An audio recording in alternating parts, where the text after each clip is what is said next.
ఇంకా తీవ్రమవుతున్న పరిస్థితి కనిపిస్తోంది. రోజు రోజుకి ఇంకా మరింత ముదిరే అవకాశాలు కనిపిస్తూ ఉన్నాయి. సో ఓ పక్క నుంచి ట్రంప్ కూడా హెచ్చరికలు జారీ చేస్తూ ఉన్నారు. ఇది ఇంకా కొనసాగుతూనే ఉంటుంది అనే ఒక హెచ్చరికనైతే పంపిస్తూ ఉన్న పరిస్థితి కనిపిస్తోంది. ఏదేమైనా సరే మేము దీనికి తెగించే ఉన్నామని ఇరాన్ కూడా చెబుతున్న పరిస్థితి కనిపిస్తుంది. సో ఫర్దర్గా ఏం జరగబోతోంది, ఇంకా ఎట్లాంటి పరిస్థితులు ఉండబోతున్నాయి అనేది వివరించడానికి మా ఢిల్లీ బ్యూరో చీఫ్ కృష్ణ సిద్ధంగా ఉన్నారు. కృష్ణ. శ్రీనివాస్, ఇరాన్ ఇజ్రాయెల్ యుద్ధం మరింత తీవ్రమవుతోంది. ఒక పక్క అమెరికా ఏమాత్రం కూడా తగ్గేది లేదు అంటూ అమెరికా చెబుతోంది. కొద్దిసేపు క్రితమే ట్రంప్ కూడా ప్రకటించారు ఇంకా రెండో దశ బాంబింగ్ కూడా జరిగే అవకాశం ఉంది, కాబట్టి ఇరాన్ సిద్ధంగా ఉండాలంటూ హెచ్చరికలు జారీ చేశారు. అయితే ఈ ట్రంప్ ప్రకటనలు, ట్రంప్ చేస్తున్నటువంటి వ్యవహారం వీటన్నిటిని కూడా అమెరికా కాంగ్రెస్ తీవ్రంగా దుయ్యబడుతుంది. అక్కడ ఉన్నటువంటి డెమోక్రాట్లు కూడా తీవ్రంగా దుయ్యబడుతున్నారు. అయితే అక్కడ ఉన్నటువంటి కాంగ్రెస్ లో రెండోసారి ఈ సమావేశాన్ని ఏర్పాటు చేయాలని కూడా వాళ్ళు తీవ్రంగా ఆలోచిస్తున్నటువంటి పరిస్థితి. అయితే తాజాగా అందుతున్నటువంటి సమాచారం శ్రీనివాస్, ఇప్పుడే మనకు అందుతున్నటువంటి సమాచారం, ఇజ్రాయెల్ రక్షణ శాఖ మంత్రి ఇజ్రాయెల్ కాజ్ కొద్దిసేపటి క్రితం కీలకమైనటువంటి ప్రకటన చేశారు. అది లెబనాన్ లో ఉన్నటువంటి కొత్త ప్రాంతాలను కూడా స్వాధీనం చేసుకోవాలంటూ తమ దళాలకు ఆదేశాలను జారీ చేశారు. సరిహద్దు గ్రామాల్లో కాల్పులను నివారించడం లక్ష్యంగా ఈ యొక్క ఆదేశాలు ఇచ్చినట్లుగా చెప్పారు. ప్రధానమంత్రి ఇజ్రాయెల్ ప్రధానమంత్రి నెతన్యాహు ఆమోదంతోనే ఈ ఆదేశాలు ఇచ్చినట్టుగా కూడా చెప్పారు. అంటే ఏదైతే లెబనాన్ లో ఉన్నటువంటి హెజ్బుల్లా కేంద్రాలు, హెజ్బుల్లా తీవ్రవాద సంస్థ సంబంధించినటువంటి అవి ఏవైతే ఇజ్రాయెల్ పై దాడులు చేస్తున్నాయో వాళ్ళ యొక్క బేస్ క్యాంపులనే లక్ష్యంగా ఈ ఇజ్రాయెల్ దళాలు ముందుకు కొనసాగుతున్నట్టుగా తెలుస్తుంది. సో కాల్పులకు అయితే భారీ మూల్యం చెల్లించాల్సి ఉంటుంది అంటూ ఇజ్రాయెల్ హెచ్చరిక చేసింది హెజ్బుల్లాను. అదేవిధంగా లెబనాన్ ను కూడా ఒక విధంగా హెచ్చరికలు జారీ చేసింది. అయితే ఇప్పుడు మరో కొత్త అంశం, ఫ్రాన్స్ కూడా ఈ యుద్ధాల్లో కొంత పరోక్షంగా సహకారం అందిస్తున్నట్లుగా మనకు అందుతున్నట్టు సమాచారం. ఫ్రాన్స్ కూడా తమ రక్షణ వ్యవస్థలు ఏవైతే యాంటీ డ్రోన్, యాంటీ మిసైల్ వ్యవస్థను సైప్రస్ కి పంపుతుంది. సైప్రస్ అన్నది అక్కడ స్ట్రాటజిక్ పాయింట్. ఆ సైప్రస్ కి పంపి తమ రక్షణ వ్యవస్థను కూడా అక్కడికి బదిలీ చేస్తుంది. ఆస్ట్రేలియాలో సైప్రస్ లో ఉన్నటువంటి ప్రాంతం మనం చూడొచ్చు. 1960 తర్వాత స్వాతంత్రం వచ్చిన తర్వాత యూకే వద్ద ఉన్నటువంటి అతి కీలకమైనటువంటి స్థావరం అక్కడికి పంపించాలని నిర్ణయం తీసుకోవడం అనేది కొంత ముఖ్యమైనటువంటి అంశంగా మనం చెప్పుకోవచ్చు. ఈ యుద్ధంలో ఫ్రాన్స్ కూడా కొంత సహకరించడం, సైప్రస్ కి యాంటీ డ్రోన్, యాంటీ మిసైల్ వ్యవస్థలను పంపిస్తుంది. బ్రిటిష్ ఎయిర్ బేస్ పైన ఇరాన్ డ్రోన్ దాడి తర్వాత ఫ్రాన్స్ ఈ కీలకమైనటువంటి నిర్ణయం తీసుకుంది. అక్టోబర్ వైమానిక స్థావర లక్ష్యంగా ఇరాన్ డ్రోన్ దాడి చేస్తున్న నేపథ్యంలో ఈ భద్రతా బలగానికి ఫ్రాన్స్ ముందడుగు వేసిందనే చెప్పొచ్చు. అయితే మరో ముఖ్యమైనటువంటి అంశం, ఆస్ట్రేలియా ఇప్పుడు బెంబేలెత్తిపోతుంది. ఆస్ట్రేలియాలో కొంత వరుస పెట్రోల్ బంకుల దగ్గర జనాలు బారులు తీరుతున్నట్లుగా తెలుస్తుంది. అయితే పానిక్ బయింగ్ చేయొద్దంటూ ఇంధన శాఖ మంత్రి, ఆస్ట్రేలియా ఇంధన శాఖ మంత్రి కూడా కొద్దిసేపు క్రితమే ప్రకటన చేశారు. దేశంలో 36 రోజుల పాటు ఈ పెట్రోల్ నిల్వలు ఉన్నాయి, కాబట్టి ఎవరు కూడా ఆందోళన చెందొద్దు అని ఆయన పదే ప్రకటన చేస్తున్నారు.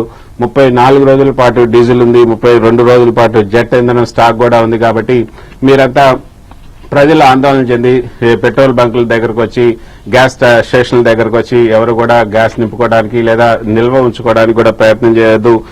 పానిక్ బయింగ్ అనేది అవసరం లేదు అనేది కూడా ఆయన చాలా స్పష్టంగా చెప్పారు.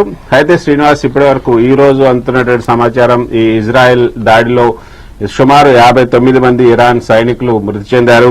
కెర్మన్ ప్రావిన్స్ లో ఉన్నటువంటి సైనిక స్థావరాన్ని లక్ష్యంగా చేసుకుని జరిపినటువంటి మిసైల్ దాడుల కారణంగా, ఇజ్రాయెల్ మిసైల్ దాడుల కారణంగా 59 మంది ఇరాన్ సైనికులు మరణించారు. ఇరాన్ దక్షిణ భాగంలో ఉన్నటువంటి ఆ ప్రాంతాన్ని ఇజ్రాయెల్ లక్ష్యంగా చేసుకుని దాడి చేసింది.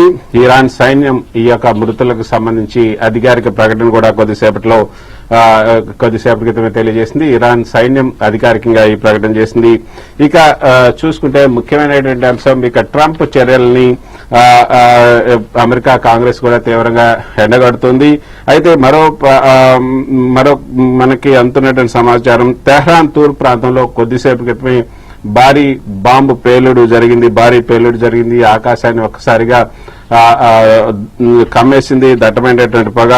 ఈ సుప్రీం లీడర్ ఖమేనీ మరణం తర్వాత ఇంత పెద్ద భారీ పేలుడు భారీ దట్టంగా ఆకాశాన్ని కమ్మేయటం అనేది ఇదే రెండోసారి చెప్పొచ్చు.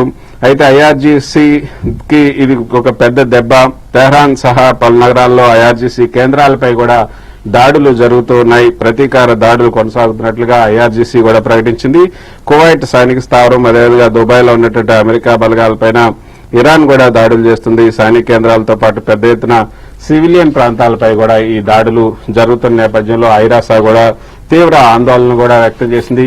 అయితే శ్రీనివాస్ ఇందా చెప్పినట్లుగా ఇరాన్ ట్రంప్ సైనిక చర్యలపైన అమెరికా కాంగ్రెస్ ఓటింగ్ కి సిద్దమైనట్లుగా మనకు అంతర్జాతీయ వార్తల నుంచి అందుతున్నటువంటి సమాచారం. వార్ పవర్స్ యాక్ట్ కింద ఈ అధ్యక్షుని యొక్క అధికారాలపైన పరిమితులు విధించాలని అమెరికా కాంగ్రెస్ భావిస్తున్నట్టుగా తెలుస్తుంది. కాంగ్రెస్ అనుమతులు లేకుండా ఈ యొక్క విదేశాలకు సైన్యం పంపరాదు. ట్రంప్ చర్య ఏదైతే ట్రంప్ తీసుకున్నటువంటి నిర్ణయం ఈ యొక్క చట్ట విరుద్ధం అంటూ డెమోక్రాట్లకు ఆరోపణ చేస్తున్నారు. ఇరాన్ నుంచి కూడా తక్షణ ముప్పు ఉందనేది ట్రంప్ వాదనను డెమోక్రాట్లు కొట్టిపారేస్తున్నారు.